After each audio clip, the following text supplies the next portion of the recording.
चंद्रदेव की काया ठीक हो गई। आज दक्ष प्रजापति की सभा लगी है, शिवजी जाकर बैठ गए, उठ नहीं पाए, नमन नहीं कर पाए, प्रणाम नहीं कर पाए, देख नहीं पाए। जब नहीं देखा, दक्ष प्रजापति को क्रोध आ गया।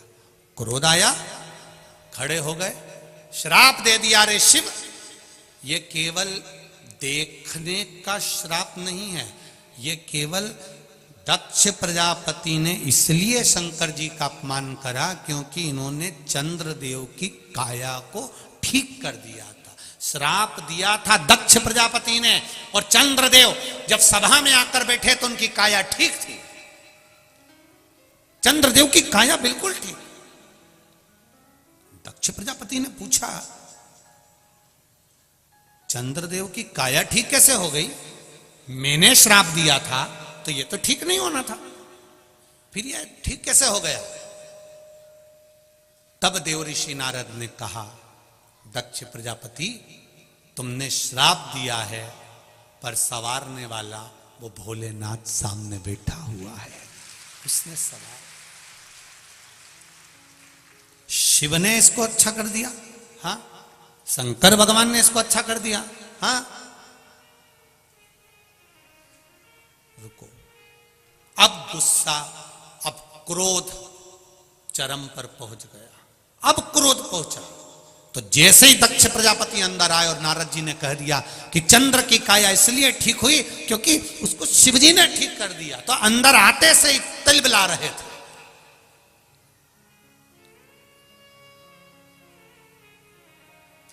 एक बहुत अच्छी बात ध्यान में रखिएगा जरा, कानपुर वालों, एक बात का स्मरण अपने पास में रखिएगा, कभी भी कच्चे कान के मत रहना। कोई अगर तुमको भर दे, कोई तुमको कुछ कह दे, कई लोग ऊंचे ऊंचे पद पर बैठे रहते हैं, बहुत ऊंचे ऊंचे सिंहासन उनके पास में रहते हैं, बहुत ऊंचे पद पर बैठने के बाद भी कोई उनको भर देता है, सर इस व्यक्ति ने तुम्हारे लिए ऐसा किया था, सर की बुद्धि में वो बैठ गई, अब सर उससे बदला लेकर तुरंत ट्रांसफर कर दी है। उससे तुम मिले हो, उसको तुमने जाना है, उसको तुमने समझा है, उससे एक बार दिल से बात तो करो, समझ में आएगा। वो ऐसा नहीं है, समझ में आएगा। किसी के लिए अपशब्द कहने से पहले, किसी को ताना देने से पहले, किसी को गाली देने से पहले, किसी को आड़ा टेढ़ा बोलने से पहले, किसी पर उंगली उठाने से पहले, किसी पर आक्षेप लगाने से पहले एक बार उससे जाकर पर्सनल मिलिए, एक बार जाकर पर्सनल मिलो और अपने पूरे परिवार के साथ मिलो कि व्यक्ति ठीक है कि बुरा है, साथ जाइए उसके मिलने के। देंगे आप, बैठो अभी मौका देंगे, पर्सनल मिलिए उसको जाकर आप। और जब आप उसके पास में जाओगे, उससे मिलोगे, अपने दिल की बात कहोगे, अपने चित्त की बात कहोगे, अपने हृदय की बात कहोगे, तब समझ में आएगा कि सामने वाला व्यक्ति कैसा है। मेरा बहू सास की निंदा करती है अपने मायके में जाकर, तो मायके वालों से निवेदन है, सास को बुरा मत मानना, पहले मायके से ससुराल जाओ, बात करो। सास बहू की निंदा करती है तो मेरा निवेदन है, पहले बहू से एक बार मिलो। सास बुरी है तो उससे भी मिलने का प्रयास करना, और बहू बुरी है तो उससे भी मिलने का प्रयास करना। जरूर इनमें कुछ ना कुछ अच्छा होगा, ये निश्चित है। हर एक व्यक्ति बुरा नहीं हो सकता, ये निश्चित था। ना सास बुरी है ना बहू बुरी है।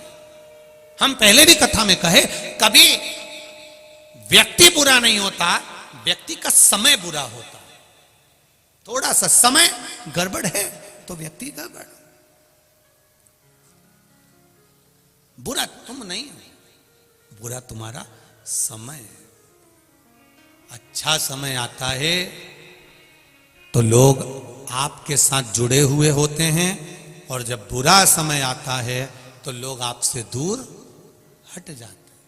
अब तुम खुद अंदाजा लगाओ तो संसार कितना विचित्र है, जरा सोचो तो सही, विचार करिए जरा।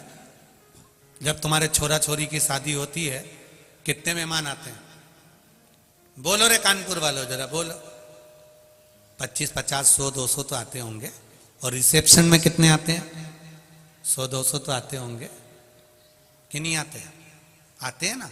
और मान लो रिसेप्शन में इतने लोग इकट्ठे हुए, विवाह में इतने लोग इकट्ठे हुए, और उस लड़का लड़की का संबंध आपस में बेकार हो गया और तलाक की बात पहुंच गई, संबंध खराब हो गया, तो इनको संवारने के लिए कितने आते हैं? बोलो जरा, बोलो, आएगा कोई? कोई।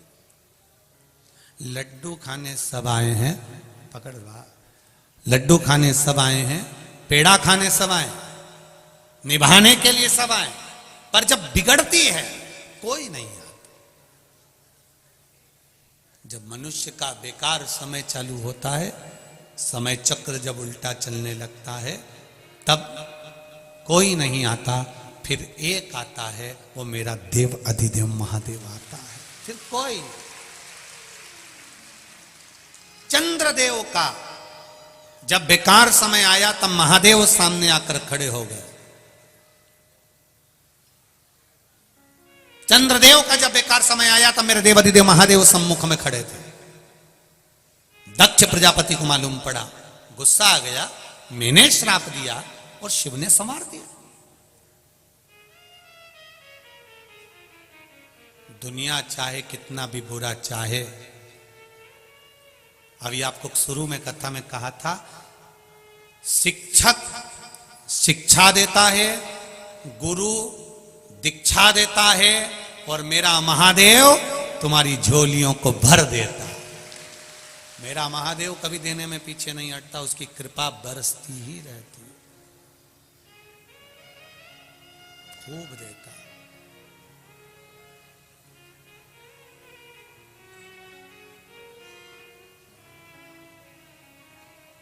वो देने में पीछे नहीं हटता महाराज। मैं तो तेरा एक दीदार चाहूं, दीवाना तेरा तेरा प्यार चाहूं। ओ काशी वाले रे,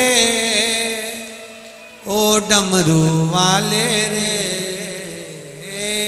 काशी वाले रे, ओ डमरू वाले रे, अब तो हो जा मेहरवा, ओ काशी वाले रे, अब तो हो जा मेहरवा, ओ काशी वाले रे, अब तो हो जा मेहरवा, ओ काशी वाले रे, अब तो हो जा मेहरवा, ओ काशी वाले रे, ओ काशी वाले रे, ओ डमरू वाले रे, ओ काशी वाले रे, ओ डमरू वाले रे, ओ काशी वाले रे, ओ डमरू वाले रे, ओ काशी वाले रे, ओ डमरू वाले रे, मेरा दिल तुझ पे कुर्बा, ओ काशी वाले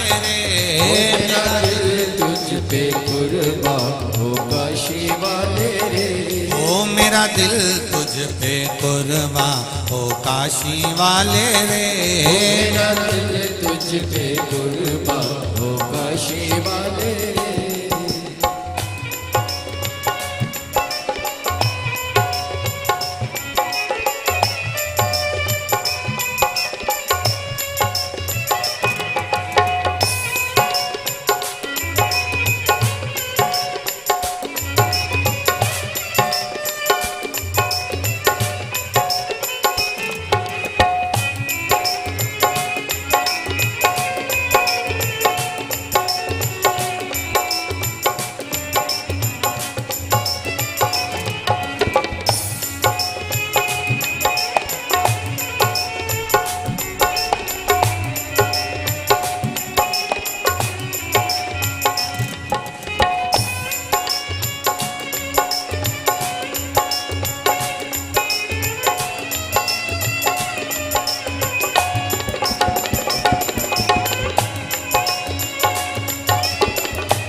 तेरा तेरा प्यार चाहूं, दीवाना तेरा तेरा प्यार चाहूं।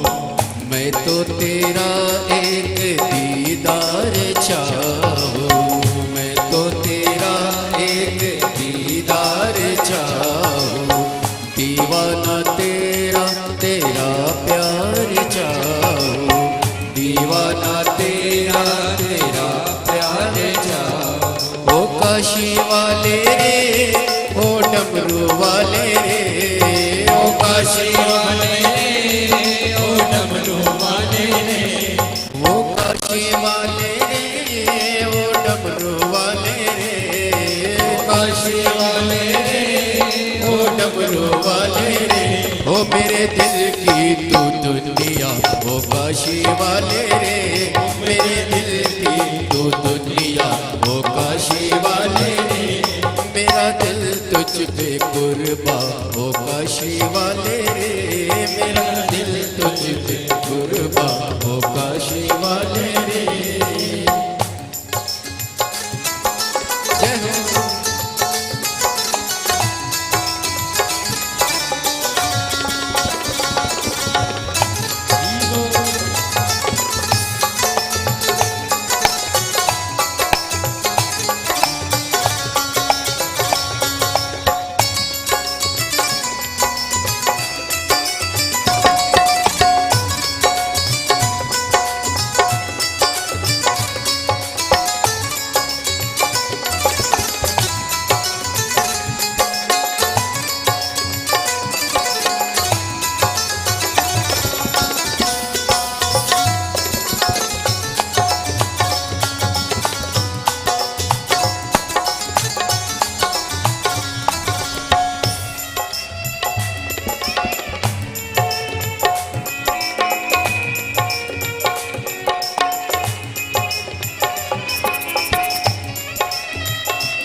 देखी है जब से ये तस्वीर तेरी, देखी है जब से ये तस्वीर तेरी, तब से बदल गई है तकदीर मेरी, तब से बदल गई है तकदीर मेरी।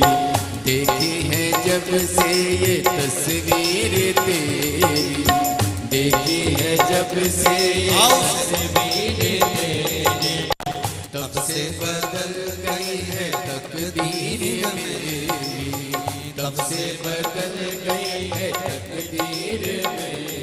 ओ डमरू वाले रे, ओ काशी वाले रे, ओ काशी वाले रे, ओ डमरू वाले रे, ओ डमरू वाले रे, ओ काशी वाले रे, ओ डमरू वाले रे, ओ काशी वाले रे। अब तो हो जा मेहरबा, ओ डमरू वाले रे, अब तो हो जा मेहरबा, ओ डमरू वाले रे, ओ अब तो हो जा मेहरबा, ओ काशी वाले रे, अब तो हो जा मेहरबा, ओ काशी वाले रे, ओ अब तो हो जा मेहरबा, ओ डमरू वाले रे, अब तो हो जा मेहरबा, ओ डमरू वाले रे। जय हो।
भी कहे ये जमाना, चाहे कुछ भी कहे ये जमाना, पागल हुआ एक तेरा दीवाना, पागल हुआ एक तेरा दीवाना। ओ काशी वाले रे, ओ डमरू वाले रे, ओ काशी वाले रे, ओ डमरू वाले रे, ओ काशी वाले रे, ओ डमरू वाले रे, ओ काशी वाले रे, ओ डमरू वाले रे। ओ अब तो हो जा मेहरबा, ओ काशी वाले रे, ओ तो हो जा मेहरबा, ओ काशी वाले रे, ओ अब तो हो जा मेहरबा, ओ काशी वाले रे, अब तो हो जा मेहरबा, ओ काशी वाले रे। भोलेनाथ भोलेनाथ भोलेनाथ बोलो, भोलेनाथ भोलेनाथ भोलेनाथ बोलो, भोलेनाथ भोलेनाथ भोलेनाथ बोलो, भोलेनाथ भोलेनाथ भोलेनाथ बोलो, भोलेनाथ भोलेनाथ भोलेनाथ बोलो, भोलेनाथ भोलेनाथ भोलेनाथ बोलो, भोलेनाथ भोलेनाथ भोलेनाथ बोलो।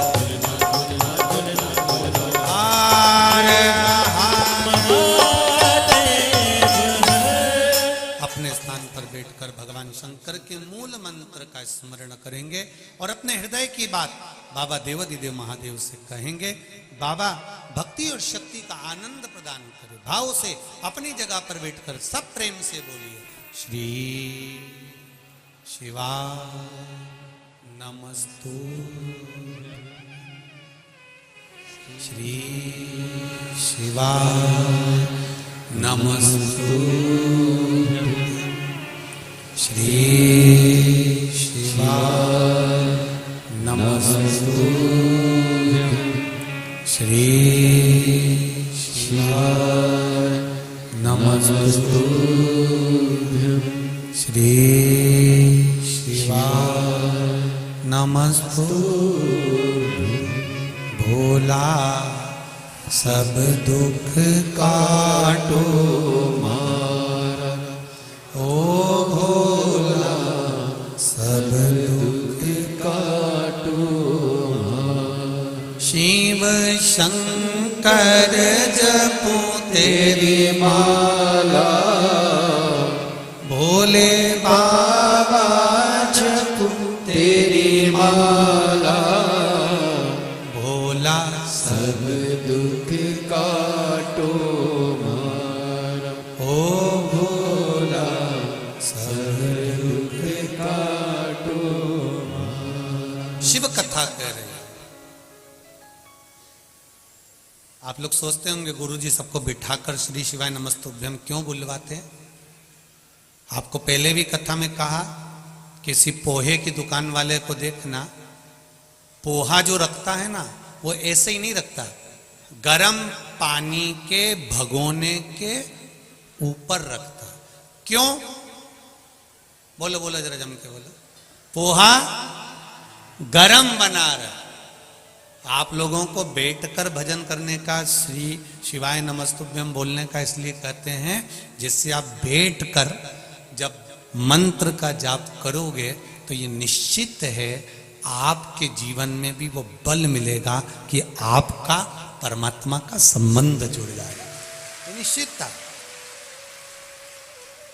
थोड़ा आनंद की अनुभूति। शिव सुने आपकी बात, बाबा स्वीकार करे आपकी बात, इसलिए बैठकर श्री शिवाय, और ऐसा नहीं नमस्तुभ्यम ये 5 बार बोलने के बाद अपने हृदय की बात भी बोलना है आपको बाबा को। इसलिए हम सबकी तरफ से एक साथ बोल देते हैं, भोला सब दुख, जरा जम के बोलो, भोला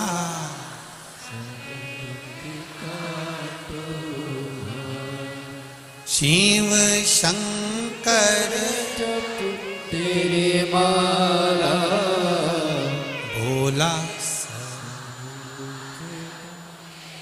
बहुत बढ़िया।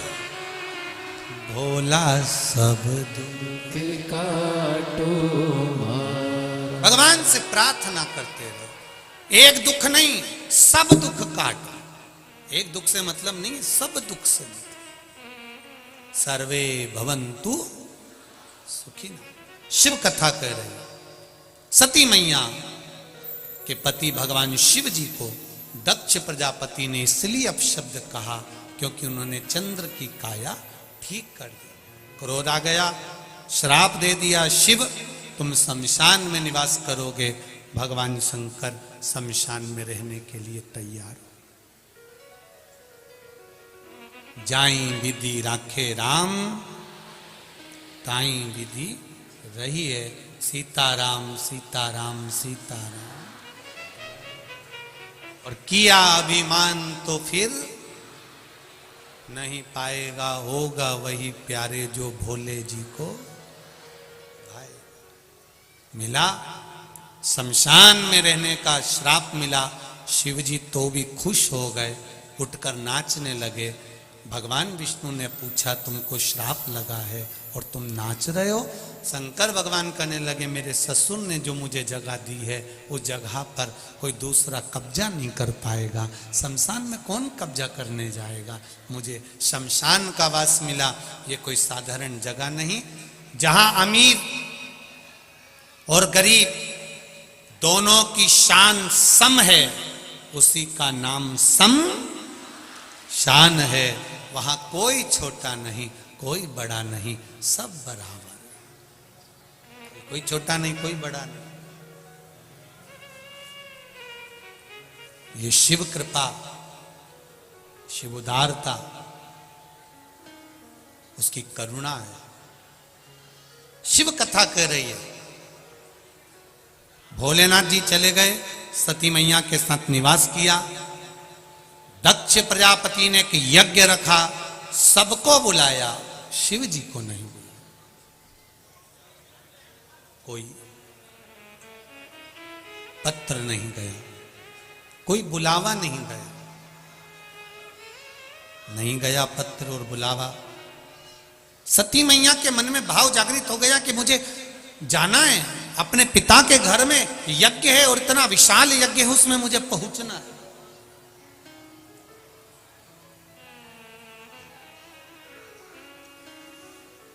मेरे पिता के घर के यज्ञ में मुझे जाना, जाने के लिए आतुर हो गई। शिव जी से कहा बाबा मेरा मन है मैं भी अपने पिता के घर में यज्ञ में जाऊं। शिव जी ने समझाया, सुनो सती, तुम्हारे पिताजी ने सबको बुलाया है पर मुझे नहीं, इसलिए जाकर क्या करोगी? यहीं पर श्रेष्ठता है सती, आप रुको यहीं, आप यहीं। सती मैया नहीं मानी, जाने के लिए आतुर था। मायके जाए बेटी, मना नहीं है। बेटियां अपने मायके जाएं, अपने पापा मम्मी के घर जाएं, मना नहीं। अपने पिताजी के यहाँ, अपनी माता जी के यहाँ जाए, मना नहीं है। पर उस जगह पर ना जाए जिस जगह पर सम्मान अपने पति का ना हो। अगर अपने पति के लिए अपशब्द बोला जा रहा है, आड़ा टेढ़ा कहा जा रहा है, तो वहां जाने की कोई श्रेष्ठता नहीं है। वहां जाकर फिर करोगे क्या? उसकी श्रेष्ठता समाप्त है। जाओ पिता के घर में, जाना चाहिए। जब तक माँ बाप जिंदा हैं, जब तक माता पिता जीवित हैं, तब तक बेटियां मायके आती हैं। और जिस दिन माँ बाप चले जाते हैं तो बेटियां भी मायके आना बंद कर देती हैं, फिर वो अपने घर पर रहती हैं। माता पिता के रहने से बेटियां आती हैं। जब माता पिता नहीं रहते तो बेटियां भी नहीं। क्या करेंगे आके हम? महाराज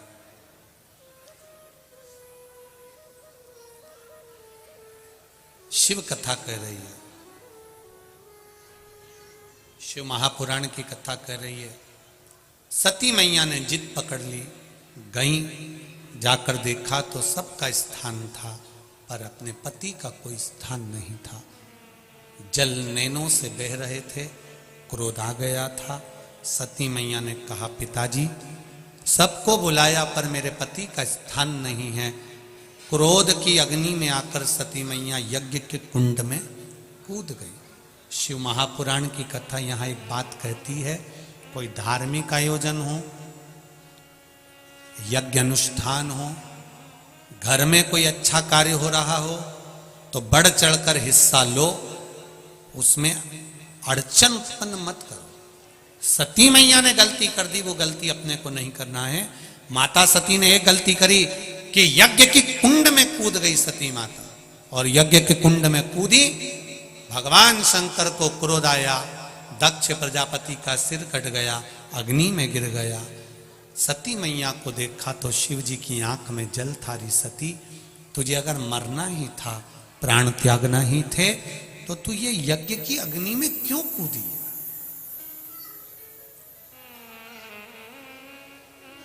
यज्ञ कुंड में कूदना यह श्रेष्ठता नहीं है। कोई अच्छा कार्य हो रहा हो, रामायण, भागवत गीता, शिव पुराण, यज्ञ अनुष्ठान, दान, भंडारा, भोजन, कुछ अच्छा हो रहा हो, धार्मिक आयोजन हो रहा हो, बन सके तो उसमें सहयोग करो, ना बन सके तो थोड़ा सा पीछे हट जाओ।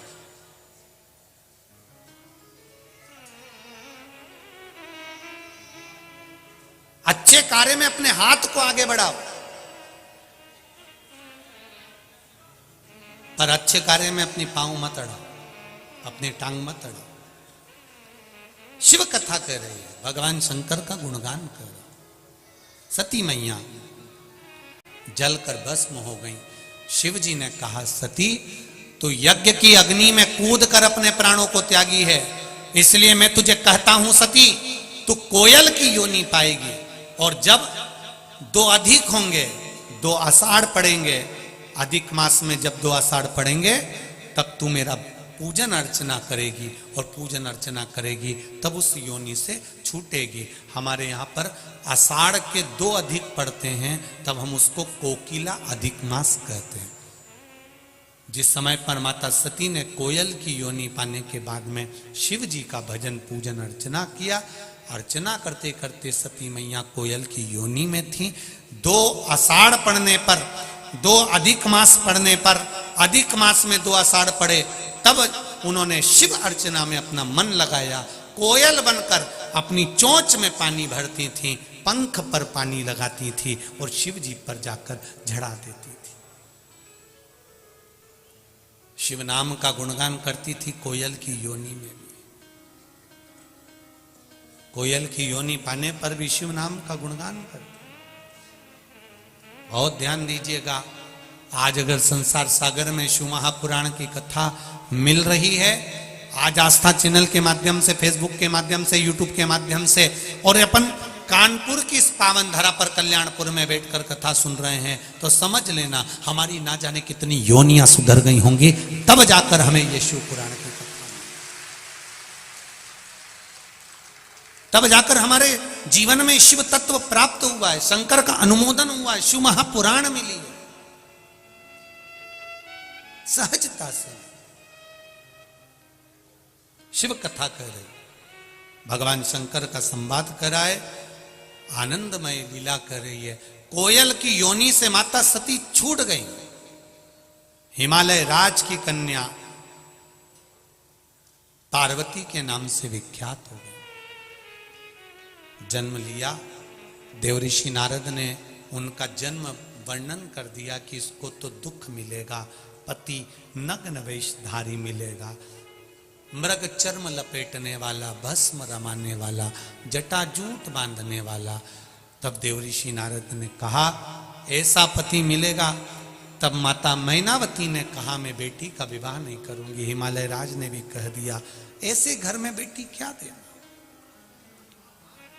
आज आप सबसे एक ही निवेदन करना चाहेंगे हम कि बहुत बड़ा पेट्रोल पंप देखकर या बहुत बड़ा गाड़ी बंगला देखकर या बहुत जागीर देखकर बेटी को नहीं बिहाना। बेटी को ये देखकर बिहाना कि लड़का सही हो, कोई गलत व्यसन में ना डूबा हुआ हो, जो आपकी बेटी का आदर कर सके, बेटी का सम्मान कर सके, बेटी का आदर और सम्मानजनक शब्दों से संबोधन कर सके, वरना बेटी अगर जाकर अच्छे बहुत पैसे वालों के यहाँ दे दो और बेटी को रोना पड़े तो वो फिर कन्यादान का कोई महत्व नहीं है। हमारा उस कन्यादान की कोई महत्वता नहीं है। उस बेटी को सुख रहना चाहिए और वाणी का सुख मूल हो। पार्वती जी का विवाह शिव जी के साथ पक्का हो गया। भगवान देवाधिदेव महादेव माता पार्वती जी के साथ में मंगल विवाह करते हैं। सुंदर शिव जी की बारात आ रही है, पार्वती मैया पधार रही हैं शिव जी के साथ में। जोरदार ताली बजाकर स्वागत करें भगवान देवाधिदेव माता पार्वती जी का। भाव